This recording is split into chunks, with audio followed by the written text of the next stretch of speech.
Hello everyone, UK Financer here. Welcome back to our channel where we dig deep into the UK financial industry so you don't have to. Before we begin, we just want to remind you that we are not financial advisors, we simply provide financial education. Let's get right into today's topic, in which we'll be discussing Uber's slow recovery. On the 6th of November 2020, Reuters had reported that Uber Technologies Inc. had come out to say that the demand for Uber's food delivery services had risen in the last quarter. Although this seems great, the recovery in global rides business, its most important market, was being held back in the United States. The report went on to say that Uber's recovery was dependent on the course of the COVID pandemic. The resurgence of the viral infection was also a threat to customers who were not only afraid of the infection, but those who were cautious about their spending in these uncertain times. Uber now relies heavily on cost reduction and the growth of Eats, which is its food delivery business. The report also went on to say Uber could continue to cope with the drop in the ride's gross bookings of 10% to 20% below the pre-pandemic levels and still achieve its profit target.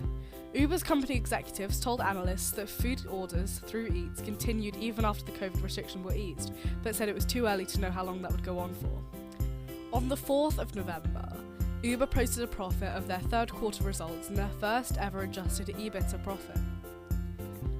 Uber's revenue is up 72% from 2020. They did post a $2.4 billion, which is in pounds would be 1.7 billion net loss for the quarter. Their revenue beat analysts' expectations, which was $4.4 billion, which would be 3.2 billion pounds. Their revenue came in at $4.8 billion, which would be 3.5 billion pounds. Uber Eats continues to grow from strength to strength as Uber's delivery business is up 50% year on year, their traditional business is up 67% year on year. The COVID pandemic brought a lot of challenges to employers and employees across the globe, and Uber certainly is no exception. It's nice to see their recovery process.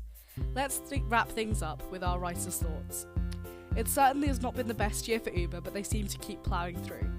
They had to take on workers as full-time staff after losing their case in the UK Supreme Court.